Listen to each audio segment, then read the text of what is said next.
right, Mitt Romney is celebrating a convincing win in the New Hampshire primary, and the other candidates are putting their own spins on the result.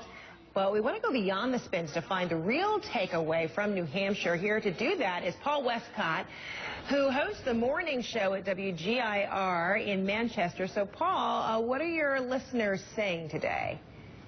Well, you know, honestly, I would say the big story is about process. We all knew Mitt Romney was going to do extraordinarily well in New Hampshire. The fact that he got close to 40%, and that was the number people were saying that would be an extraordinary win. He came close enough.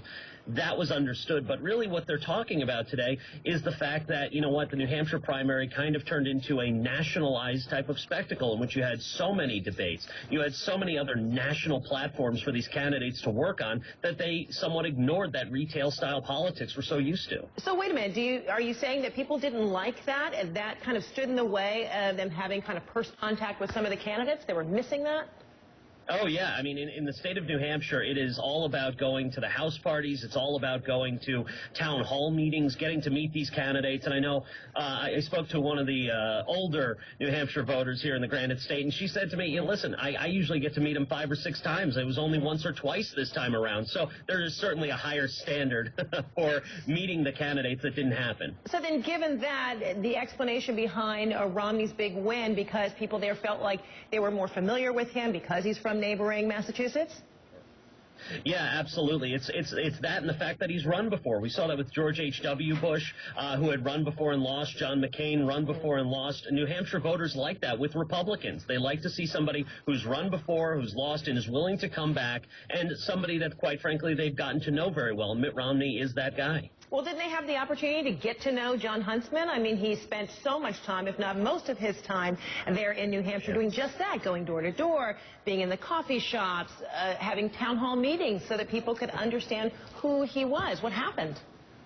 Well, now, this is the beautiful part about it. This is a testament to the retail politics side of it working, and the fact that John Huntsman did go door-to-door, 160-plus events all around the state, and he was able to pull off 17% of the vote, whereas you look at him nationally, he's nowhere near that number. So it shows that, and he used advertising, but it was within the state, and it was retail within the state, and it shows that that actually worked. Okay, so the style of campaigning very different in New Hampshire, the primary very different, and the issues very different in New Hampshire versus that of South Carolina. So how do you see these races sizing up? How would you compare what is likely to happen in South Carolina with that primary and what just happened in New Hampshire?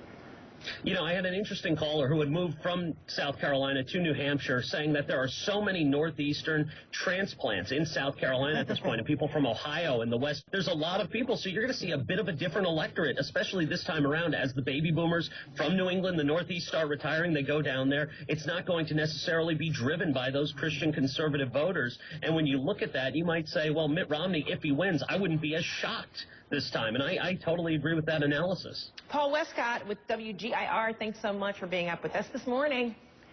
You got it anytime, Frederica. All right, stay with CNN for the best political coverage on television tonight, 6 o'clock Eastern Time. John King has a one-on-one interview with Rick Perry, and tonight at 9 p.m. Eastern, Piers Morgan sits down with Newt Gingrich. So on Wall Street, orange juice futures surge after the FDA says